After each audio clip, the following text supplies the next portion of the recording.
네, 장윤선 정치전문기자, 신인규 국민의힘 바로세우기 대표 두 분과 함께 3인칭 시사 시점 풀어나가겠습니다. 두 분 안녕하세요. 네, 안녕하세요. 네, 여러분께서 지금 청취자 여러분께서요, 너무 춥다는 문자들 많이 보내주고 계시네요. 유튜브로 데이지님께서요, 가을이 가기도 전에 겨울이 와버렸어요. 추위에 건강들 챙기세요. 이렇게 주셨습니다. 다들 건강 잘 챙기시기 바라겠습니다. 유튜브로 지금 저희 모습 생중계되고 있으니까요. 유튜브 MBC 라디오 시사 채널로도 함께해 주시면 감사하겠습니다. 장윤선 기자, 오늘 어떤 뉴스 가지고 오셨습니까? 네, 정치권도 한파입니다. 아하, 예. 네. 그 이상민 장관 해임을 둘러싸고 민주당이 파면 요구하고 해임 이어서 바로 탄핵까지 가느냐 마느냐 뭐 이런 등등의 논란이 있었는데요. 원래 막 그렇게 가려고 하다가 또 아닌 것 같이 하다가 다시 또 원래대로 돌아와서 네. 어떤 얘기들이 있었는지 좀 후일담을 취재해봤습니다. 일단 좀 간략하게 정리를 좀 해주실까요? 어떻게 민주당 내 논의가 좀 변화되어 왔습니까? 그러니까 일단 어제 의총 전까지 오후 1시 반에 의총이 있었는데요. 네. 의총 전까지 전반적인 기류는 우선 그 파면을 요구하고 그리고 바로. 대통령이 거부하면 예. 해임을 요구하고 아하. 또 대통령이 거부하면 그때는 이제 탄핵 소추를 결의한다. 이제 이런 이제 세 단계 전략을 좀 짜려고 했었는데요. 예. 의총 과정에서 뭐 이러저러한 얘기들이 쏟아진 겁니다. 그러니까 세 가지 정도가 기류가 있었는데요. 첫 번째는 속도 조절론이었습니다. 무슨 아하. 얘기냐면 아니 어차피 국조할 건데 네. 국조하면서 이상민 장관과 관련된 문제 제기가 더 많이 나오면 그때 요구를 하자 해임을. 지금 좀 뜬금없지 않냐. 하려면 일찍 하든가 네. 아니면 나중에 하든가 왜 지금 갑자기 국조하려고 예산하고 다 해놓고 하느냐. 이거 좀 이상하다라는 얘기가 나왔던 것 같고요. 예.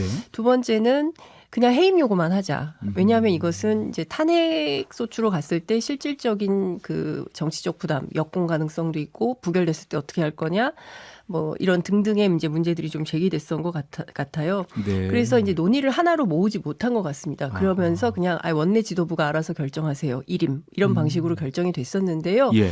어찌됐든 돌고 돌고 돌아서 앞서 제가 말씀드린 대로 파면 요구 했는데 안 됐죠. 해임 요구도 이제 거부하겠죠. 그러면 네. 어찌됐든 1일 날 해임 요구를 하고 그리고 2일 날 이제 투표를 해서 결정을 하기로. 그 다음에 안 되면 이제 탄핵을 갈 건지 말 건지는 다시 결정하기로.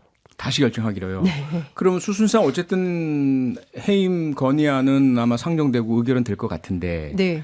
받아들이지 않을 것 같고요. 네. 관건은 탄핵 소추해서 헌재에서의 탄핵 심판이 열릴 것이냐. 네. 법적 요건하고 정치적 부담하고 장윤성 기자께서는 가능하리라 보세요. 어떻게 보세요?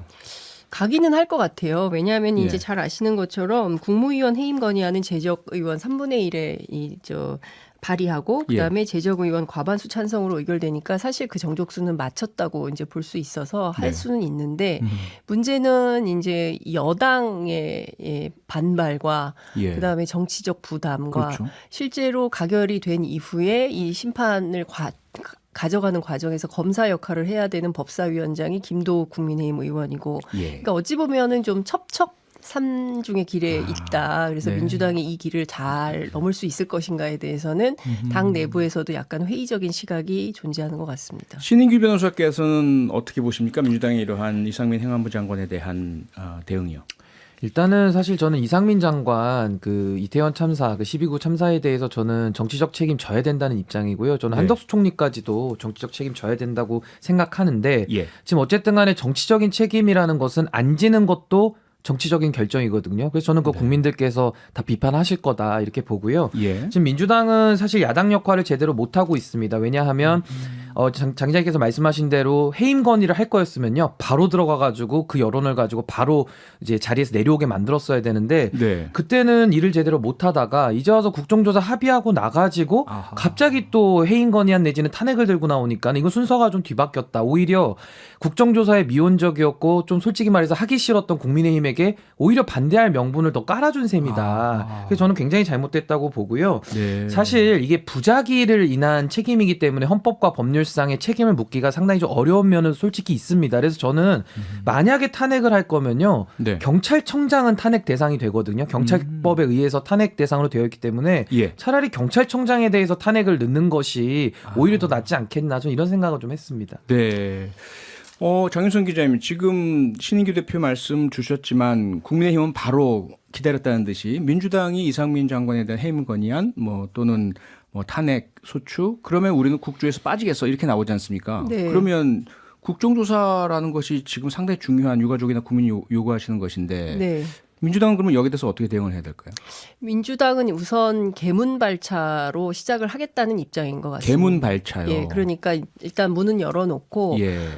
그리고 거부하려면 거부해야지 방법이 있겠냐. 다만 우리가 정한 트랙에 따라서 민주당은 스텝을 밟아 나가겠다라는 입장인 것 같습니다. 그 말씀은 국민의힘 쪽 의원들이 참가하지 않아도 일단 예. 국정조사는 시작을 하겠다라는 것이고요. 예. 실제 취재를 해보면 의원들이 지금 각 방에서 각 의원실에서 국조위원들이 자료 요구도 하고 있고요. 그리고 어떤 네. 것을 할지도 논의 중이고 그다음에 민주당 의원들끼리는 어느 방에서 무엇을 할지 이런 것도 좀 조율이 필요한 거 아니냐라는 얘기가 나오고 있는데요. 네. 이제 중요한 건 이 간사간 협의를 좀 해야 되는데 간사간 협의가 전혀 안 되고 있고 제가 어제 취재한 거로는 이만희 의원이 그 국민의힘 측 간사인데 네. 잘 연락이 안 된다고 그래요. 그래서 연락 자체가요. 연락을 해서 회의 날짜를 잡읍시다 했는데 또 뭐 바쁘셔가지고 미뤄지고 뭐 이런 방식으로 계속 이제 미루어지는 것 같습니다. 근데 중요한 것은 뭐 원내대표 간에 만나서 다시 또 회의를 해서 결정을 해야 되는 측면이 있긴 한데요. 네. 앞서 이제 신인규 변호사님 잘 말씀해 주신 것처럼 사실 이 국정조사는 유족과 국민의 입장에서 볼 때는 반드시 해야 되는 것이고 그렇죠. 어떤 정치적 명분을 이유로 너희들이 그렇게 나오면 우리는 빠지겠다라는 것 자체가 국민들이 보기엔 대단히 무책임한 걸로 보이고요. 벌써 참사가 발생한 지 한 달이 지나고 있는데 네. 관련해서 제대로 밝혀진 게 아무것도 없는 상황이어서 유족들 입장에서는 이대로 아이들을 보낼 수가 없지 않느냐. 뭔가 좀 성의 있는 태도를 보여야 되는 거 아니냐라는 울분 섞인 목소리들이 나오고 있는 것이거든요. 그렇기 네. 때문에 이 정치적인 도구, 정쟁으로 이 문제를 피할 수 있는 것은 아니다라는 생각이 좀 듭니다. 네, 신인규 변호사님, 지금 뭐 언론 보도 나오는 것이요. 내일 오전 11시에 다시 여야 원내대표가 만나서 막판 협상을 해서 이상민 장관 해임 건의안 문제를 해결하고 국조 문제를 풀겠다라고 지금 나오고 있는 것 같은데요. 잘 될까요? 그럼 만약에 여기서 잘 합의가 안 되면 국민의힘은 결국 국조 보이콧으로 갑니까? 어떻게 보세요? 그러니까 정말 울고 싶을 때 뺨 때려준 거랑 좀 비슷한 거 아니냐 전 이렇게 보고요. 사실 당시에 여야가 합의의 모습을 만들었을 때 새 정부 들어서 처음 이런 협치의 모습이다 해서 상당히 좀 칭찬도 많이 했었지만은 네. 국민들께서 많이 불안하셨을 겁니다. 이게 또 하하. 위태위태했었거든요. 네, 그렇죠. 근데 아니나 다를까 지금 민주당이 수를 잘못 놓으면서 오히려 국민의힘에게 지금 더 명분을 준 셈이라서 상당히 좀 전 우려스럽고 잘 안 될 가능성이 좀 높다. 그렇게 되면 유족들과 국민들의 그런 궁금증 내지는 또 분노는 어떻게 해결할 것이냐라는 문제가 남는 것이고요. 네. 저는 탄핵 관련해서 요 말씀만 드리고 싶은 게 지금 제가 봤을 때 탄핵해도 이거 헌재에서 인용되기는 상당히 어려워 보이거든요. 그렇다면 민주당이 탄핵으로 갔을 때는 이상민 장관에 대해서 직무정지를 일으키는 효과밖에는 없는 겁니다. 그러고 나서 나중에 탄핵이 기각이 되면요. 이건 오히려 그 노무현 대통령 탄핵 심판에서 봤던 역풍이 부는 경우가 이제 또 재현이 될 것이고 네. 또 하나는 오히려 정부에다가 면죄부를 주는 꼴이 또 될 수가 있습니다. 그래서 저는 이런 좀 초강경의 수는 감정적으로 대응할 부분은 아니라고 보고요. 네. 민주당이 가지고 있는 국회의원이 169석 아닙니까? 예.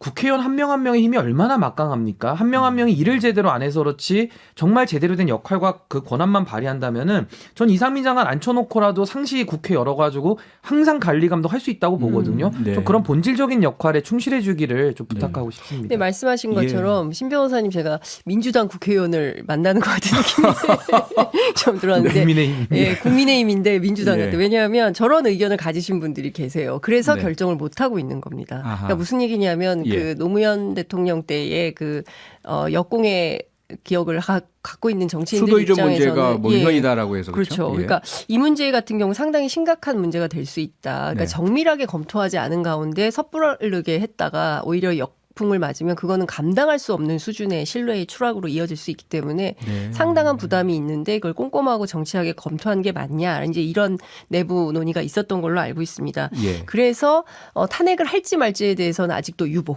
이렇게 이제 얘기를 하고 있는 겁니다. 아직까지요. 예, 아직까지도 그러니까 결정해 놨는데 또 유보 이러니까 사실상 민주당 내부에서는 지금 이재명 대표의 사법 리스크가 문제가 아니라 지금 리더십에 대한 리스크 문제가 또 나오고 있는 거예요. 그러니까 네. 이렇게 굉장히 중요한 사안에 대해서 정치하게 결정을 해놓고 그림을 크게 그리고 예. 전략과 전술을 짜서 가야 되는데 지금 그게 안 되고 있는 거 아니냐에 대한 걱정과 우려가 존재하는 것 같습니다. 네.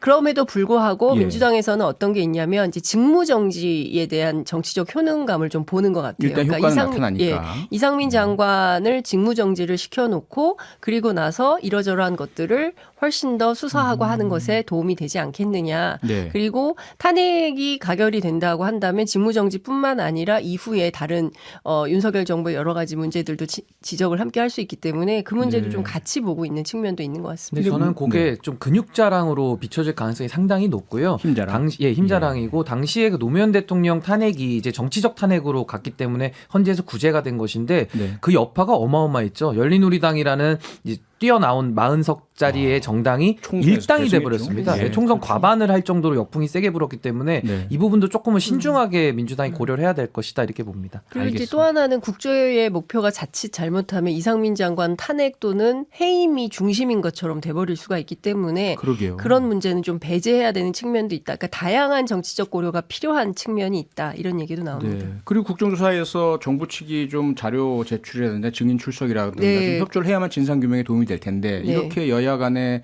극한 대결로 가고 국민의힘이 보이콧하면 뭐 개운발차한다 하더라도 실질적으로 규명이 안 되면 사실 민주당이 또 뭐랄까요 지지를 못 받을 가능성도 있지 않습니까? 뭐 그런 것도 있고요. 그리고 예. 민주당에서는 국민의힘이 결국에는 참여할 수밖에 없을 것이다. 국민적 여론이 있고 그리고 특히 이상민 장관과 관련해서는 국민들의 해임 요구가 높기 때문에 이 문제를 간과한 채로 그냥 지나갈 수는 없을 것이다. 이렇게 보는 측면도 있습니다. 알겠습니다. 신인규 변호사께서 가져오신 뉴스로 넘어가죠. 어떤 뉴스입니까? 예, 저는 화물연대 파업 윤 대통령은 강공 모드를 선택했다라는 주제로 갖고 왔습니다. 네.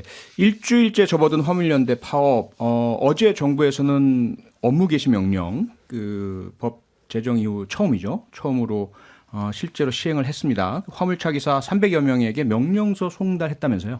예, 지금 정부와 화물연대 측이 지금 2차 교섭까지도 오늘 했는데 결렬이 됐고요. 예. 이렇게 만남에서 큰 소득은 없었던 것 같습니다. 지금 화물연대는 안전운임제 일몰제 폐지와 또 품목의 적용 확대를 재차 요구하고 있고요. 네. 이제 정부는 이제 업무 개시 명령을 발동을 해서 이제 300명의 그 화물업 종사자들에게 이미 송달을 다 지금 하고 있는 상황입니다. 예. 그래서 이런 상황에서 사실은 정부와 화물연대 측의 평가가 안전운임제의 효과에 대해서 좀 엇갈리고 있는데요. 지금 또 화물업 종사자들은 개인 사업자의 또 신분의 한계가 있거든요. 그런데 그렇죠. 노조 설립이 가능한가에서부터 시작해가지고 또 이런 식으로 업무 개시 명령이란 것이 법에 있는 이제 제도이기는 하지만은 네. 이것이 또 노동을 강제하는 거 아니냐 또 이런 지금 여러 가지 비판 여론도 있습니다. 근데 네. 이 부분에 대해서는 사실 그 의사가 좀 비슷한 구조인데요. 의사들도 다 자영업자 아니겠습니까? 그렇죠. 그럼에도 이런 좀 생명과 재산에 좀 영향이 큰 필수 업무에 대해서는 이제 의료법에 근거해서 당시에도 업무 개시 명령을 좀 한 사례가 있어서 네. 그 비판은 조금은 맞지 않지 않나 이런 평가가 있습니다. 네. 장윤성 기자는 이러한 업무 개시 명령 어떻게 보고 계십니까? 그러니까 지금 정부가 불법 집단 운송 거부 이렇게 명명을 하고 있거든요. 네. 그러면 이게 불법이냐 아니냐를 좀 따져볼 필요가 있는데 기재부에선 불법이라 그러고 그다음에 국토부에선 또 불법이 아니라 그래요. 왜냐하면 이분들의 노동자성을 인정할 거냐 말 거냐. 그러니까 자영업자냐 노동자냐. 노동자면 파업이고 자영업자면 운송 거부 뭐 이렇게 되는 거냐. 네. 그러니까 정부 안에서도 정리정돈된 하나의 이게 내용이 없는 것 같아요. 그러니까 그 문제가 있기 때문에 화물연대에서도 예컨대 이제 실제로 이 정부가 이런 조치를 취하면 그 부분에 대해서 가처분 소송을 해서 한번 다투보겠다라고 입장을 정하는 측면이 있는 거거든요. 네. 때문에 저는 정부가 이렇게 협상도 제대로 하지 않고 교섭조차 지난 6개월 동안 꼼꼼하게 하지 않은 가운데 네. 느닷없이 업무 개시 명령을 내리고 이거 안 하면은 불법이고 불법에 예. 대해서는 엄단하겠다고 대통령이 엄포를 놓는 바람에 상당히 경색 국면이 돼버렸습니다. 그러니까 대화의 여지는 없어지고 강대강 대치 국면만 남게 되는 건데요. 과연 이렇게 해서 해법이 나올 수 있을까? 네. 노조를 이렇게 노동자들을 생존권을 걸고 싸우는 분들을 향해서 이렇게 하면 결국 국민 여론이 또 아하. 나빠지지 않을까라는 생각도 좀 듭니다. 알겠습니다. 강경 대응하고 있는 정부. 오늘 2차 교섭 결렬 직후에 원희룡 국토부 장관이 이런 이야기를 했다고 하죠. 이런 식의 대화는 안 하는 게 낫다. 대화 자체를 중단하겠다라는 그러한 이제 의사로 지금 해석들이 되고 있는데요. 신인기 변호사님, 이런 상황에서 화물연대뿐만 아니라 서울교통공사 노동조합도 오늘부터 파업에 돌입했다면서요. 예, 지금 지하철 이용하시는 분들께서도 이제 출퇴근길에 좀 이런 좀 여러 가지 파업으로 인해서 좀 불편함을 겪으실까 많이 우려하고 계시는데요. 예. 물론 지금 화물연대의 파업과는 좀 성질은 좀 많이 다른 건 사실입니다만은 네. 지금 이런 식으로 이제 정부에서 보는 시각은요. 계속 이제 정권 초기에 이런 그 화물연대라든지 아니면 서울 지하철 노조라든지 이런 식으로 계속 좀 정치 파업을 유도하는 거 아니냐. 좀 이런 식의 시각이 좀 있는 것 같습니다. 네. 이제 왜냐하면은 문재인 정부하에서 사실은 민주노총 정권이라고 불릴 정도로 아무래도 그쪽 관련된 목소리가 컸던 것도 사실이고요. 그리고 또 이분들이 그 화물연대 같은 경우도 물류를 멈춰서 이제 세상을 바꾸겠다 이런 구호로서 현재 이 정권과의 투쟁적인 면도 은근히 또 보여주고 있는 것도 또 사실이거든요. 네. 그리고 또 하나는 지금 경제 위기가 얼마나 심각합니까? 지금 경제에 대해서 어디서라도 지금 뭐 하나가 잘못되면 동맥경화처럼 경제 전체가 지금 위험에 처할 수 있는 상당히 심각한 위기 상황 속에서 지금 이런 식으로 무리하게 파업으로 가는 것이 일단은 정당하냐를 한번 물어봐야 될 것 같고요. 또 정부 입장에서도 화물연대나 지금 지하철 노조가 이런 식으로 나온다고 해서 이걸 정치 파업으로 규정하고 또 바로 강대강으로 지금 대응을 하고 있기 때문에 네. 지금 양 열차가 서로 브레이크 없이 마주 충돌할 수밖에 없는 이런 상황 아니냐. 전 이런 것들이 국민들의 삶에 지금 상당히 영향을 많이 미치는 부분이기 때문에 국민들께서 많이 불안해하실 것이다 이렇게 보고 있습니다. 근데 이제 네, 중요한 여기서- 네. 쟁점은 안전인 것 같습니다. 그러니까 교통사고가 많이 났었잖아요. 네. 뭐 많은 그 보도를 통해서 이미 알고 계실 수도 있는데 그 도로공사에 따르면 고속도로 화물차 사고의 주요 원인이 졸음운전, 1, 네네. 2, 3위가 다 졸음운전이라는 것인데 예. 이 안전운임제를 시행하고 나서 과적이나 과로나 야간 운행이나 이런 것이 상당히 줄었다는 거잖아요. 그러니까 통계를 보면 물론 이제 정부 서로 다른 서로 다른 좀 주장을 쟁점이 해서 있- 좀 쟁점이 예, 형성되는 장 기자님 잠깐만요. 그 부분 이제 저희가 본론 부분은 따로 또 토론 기회가 있을 것으로 보고요. 그래서 제가 꼭 질문 드리고 싶은 게 있는데 신인기 변호사님, 물론 이제 말씀 설명 주신 정부 측의 논리 또 법 규정 이런 부분들 다 뭐 공감할 수도 있고 국민들이 이해하실 것 같아요. 다만 문제는 과연 수사, 기소, 재판이라는 사법 통치만 있고 정치는 존재하지 않는 것 같은 지금의 윤석열 대통령 정부 괜찮은 건가? 어떻게 보세요? 그러니까 윤석열 대통령께서도 기자 그 화면에서 제가 봤는데 예. 노사 관계에 대해서 불법을 엄단하겠다 이런 메시지를 내고 계세요. 근데 네. 사실 그런 메시지는 노동부 장관이나 뭐 국토부 장관이나 뭐 경찰청장이나 이쪽에서 내야 될 메시지인데 네. 그래서 오히려 대통령 입에서 그 말이 나오다 보니까 지금 협상의 여지가 완전히 사라졌다는 게 일단 첫 번째 그러니까요. 문제인 것 같고요. 예. 아무래도 지금 윤석열 정부에서 과연 정치는 존재하느냐를 좀 물어봐야 되는데 예. 야당과의 소통도 완전히 시작조차 못했고요. 네. 지금 여당 내부에서도 사실 이준석 대표 국면부터 해가지고 내부 정치가 완전히 실종이 됐고 또 MBC를 둘러싼 언론의 자유 논란도 있었고 또 12구 참사에서도 정치적인 책임 아무도 안 지면서 지금 오로지 사법적인 해결 내지는 법치 만능으로 지금 가고 있다라는 것이 좀 문제 아니냐 이렇게 보고 있고요. 네. 아무래도 이런 식으로 또 국정조사나 예산안 놓고서도 지금 여야가 완전히 지금 대립으로 가고 있는 상황 속에서 노조와의 갈등까지도 이렇게 또 추가되면서 이것도 너무 전선이 넓어지는 거 아니냐. 근데 모든 갈등을 다 법으로 해결하겠다. 이게 불가능하거든요. 그러게요. 그래서 이런 것들에 대해서는 국민들의 우려가 좀 윤석열 정부의 태도가 바뀌어야 되지 않느냐로 지금 좀 많이 가고 있는 것 같습니다. 장 기자님 짧게 한마디 주시죠. 네, 그러니까 앞서 말씀드린 대로 예. 이제 안전 문제가 자꾸 위협을 받게 되는 방식이라면 네. 국민들이 상당히 동의하기가 어렵다라는 생각이 좀 듭니다. 이태원 참사도 마찬가지고요. 안전운임제도 마찬가지고요. 그다음에 2인 1조 할 수가 없게 된다는 거 아니겠어요? 네. 구조조정을 해서 10% 인원을 감축하게 된다면. 그러니까 저희가 이제 이 문제를 정부가 정말 예. 간과하지 않았으면 좋겠다. 더 알겠습니다. 이상의 안전 참사는 없어야 되지 않나? 안전 중요 정치로 푸는 모습 보고 싶다. 네, 장윤선 기자님 또 신인규 대표님 두 분 수고하셨습니다. 고맙습니다. 네, 감사합니다. 평일 저녁 6시 5분에 여러분을 찾아갑니다. MBC 라디오 표창원의 뉴스 하이킥.